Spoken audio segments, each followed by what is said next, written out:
కడియం శ్రీహరి గారు.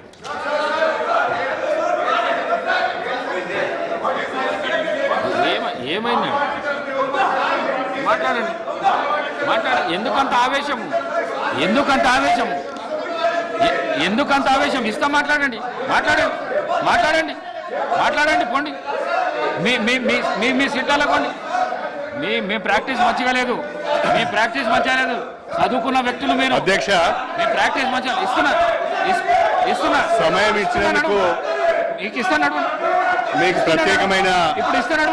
ధన్యవాదాలు అధ్యక్ష. శ్రీహరి గారు 1 minute ఇస్తున్నా. నడవండి. మీకు మైక్ ఇస్తా. నడవండి. మైక్ ఇస్తున్నా. మీకు ఇస్తున్నా. సబితా ఇంద్రారెడ్డికి మైకు కాదు. ఈ ఇష్యూ మీద మాట్లాడితే ఇస్తా, లేకుంటే ఇవ్వను. మాట్లాడండి. కడియం శ్రీ గారు మాట్లాడండి. 1994 జూలైలో ప్రారంభమైన ఈ ఉద్యమం 2024 జూలైలో వర్గీకరణ మీద మాట్లాడితే సుప్రీంకోర్టు ద్వారా ఒక చరిత్రాత్మకమైన తీర్పు వెలువరించి, ఈ తీర్పు ద్వారా దళిత జాతులకు సమన్యాయం చేసే చక్కటి అవకాశం కల్పించినందుకు హరీష్ రావు గారు ఇప్పుడు సుప్రీంకోర్టుకు ప్రత్యేకమైన ధన్యవాదాలు. వారిని ఆపి మీకు ఇస్తాను. వర్గీకరణకు సంబంధించి అన్ని రాజకీయ పార్టీలు సంఘీభావం తెలిపాయి. గతంలో ఉన్న అన్ని ప్రభుత్వాలు కూడా శాసనసభలో ఏకగ్రీవ తీర్మానం కూడా చేశాయి. తెలుగుదేశం ప్రభుత్వము, కాంగ్రెస్ ప్రభుత్వము, బీఆర్ఎస్ ప్రభుత్వము, మూడు ప్రభుత్వాలు కూడా శాసనసభలో వర్గీకరణకు అనుకూలంగా ఏకగ్రీవ తీర్మానం చేసి కేంద్ర ప్రభుత్వానికి పంపించడం జరిగింది. దండోరా ఉద్యమానికి అన్ని రాజకీయ పార్టీల మద్దతు లభించింది. దండోరా ఉద్యమానికి సమాజం యొక్క మద్దతు కూడా లభించింది. అందరూ కోరుకున్న విధంగా ఈరోజు వర్గీకరణకు అనుకూలంగా సుప్రీంకోర్టు తీర్పు ఇచ్చింది. ఈ సుప్రీంకోర్టు తీర్పును అందరూ కూడా స్వాగతించాలని చెప్పి నేను మనసారా కోరుకుంటున్నాను అధ్యక్ష. 30 సంవత్సరాలుగా ఈ ఉద్యమంతో నేను అసోసియేట్ అయి ఉన్నాను. అధికార పార్టీలో ఉన్నా, ప్రతిపక్షంలో ఉన్నా నేను దండోరా ఉద్యమంతో అసోసియేట్ అయి ఉన్నాను. అన్ని రాజకీయ పార్టీలు కూడా ఈ ఉద్యమానికి సంఘీభావం తెలిపాయి. ఈ నేపథ్యంలో సుప్రీంకోర్టు తీర్పు వచ్చింది. రాష్ట్రంలో కాంగ్రెస్ ప్రభుత్వం ఏర్పడగానే గౌరవనీయులు ముఖ్యమంత్రి గారు రేవంత్ రెడ్డి గారి నాయకత్వంలో ఈ వర్గీకరణకు సంఘీభావాన్ని తెలుపుతూ సుప్రీంకోర్టులో అఫిడవిట్ వేయడం జరిగింది. నేను ఒక శాసనసభ్యునిగా దళిత వర్గాలకు చెందిన వ్యక్తిగా మాట్లాడుతున్నాను. దయచేసి సభ్యులందరూ కూడా దీన్ని అర్థం చేసుకోవాల్సిందిగా కోరుతున్నాను. భారత రాష్ట్ర సమితి సభ్యులకు ఈ తీర్పు పట్ల ఏమాత్రం కూడా అవగాహన ఉన్నట్టుగా లేదు. ఈ తీర్పును వాళ్ళు వ్యతిరేకిస్తున్నట్టుగా నేను భావించవలసి వస్తున్నది. రేవంత్ రెడ్డి గారికి ప్రత్యేకంగా ధన్యవాదాలు తెలపాలి. ముఖ్యమంత్రి గారు ప్రత్యేకంగా అడ్వకేట్ని ఏర్పాటు చేసి ముఖ్యమంత్రి గారు రాష్ట్ర ప్రభుత్వం ద్వారా అఫిడవిట్ని కూడా ఫైల్ చేయించి వర్గీకరణకు మద్దతు తెలిపారు. అదేవిధంగా కేంద్ర ప్రభుత్వానికి కూడా నేను హృదయపూర్వకంగా నా అభినందనలు తెలియజేస్తున్నాను. కేంద్ర ప్రభుత్వం కూడా వర్గీకరణకు అనుకూలంగా సుప్రీంకోర్టులో అఫిడవిట్ ఫైల్ చేసింది.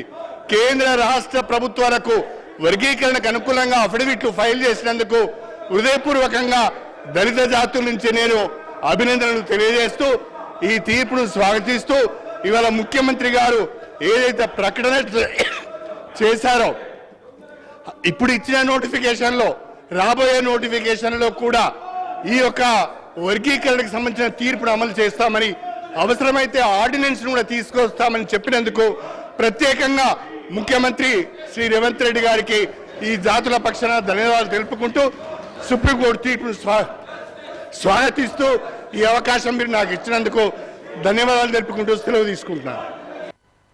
అయితే అధ్యక్ష, ఈ వర్గీకరణ పోరాటం చాలా సుదీర్ఘమైన పోరాటం. ఎన్నో త్యాగాలు జరిగినాయి.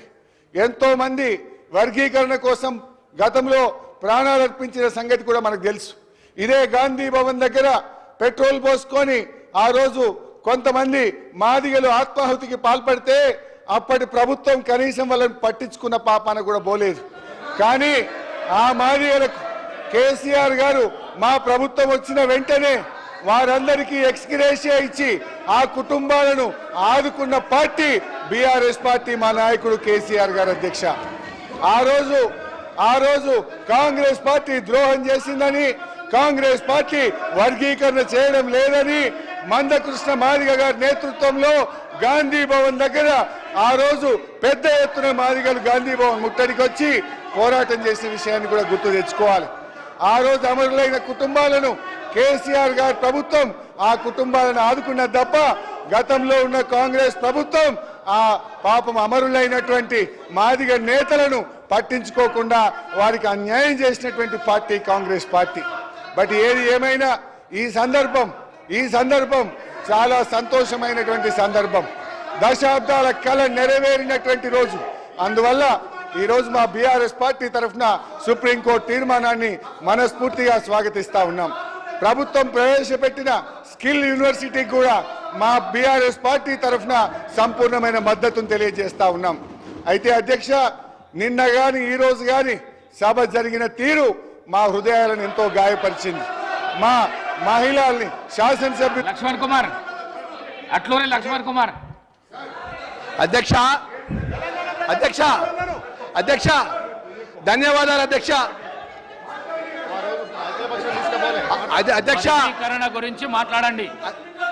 వర్గీకరణ గురించి మాట్లాడండి అధ్యక్ష. అందరికీ 10 సంవత్సరాలు అధ్యక్ష 10 సంవత్సరాలు అవకాశం ఇచ్చినందుకు ధన్యవాదాలు అధ్యక్ష.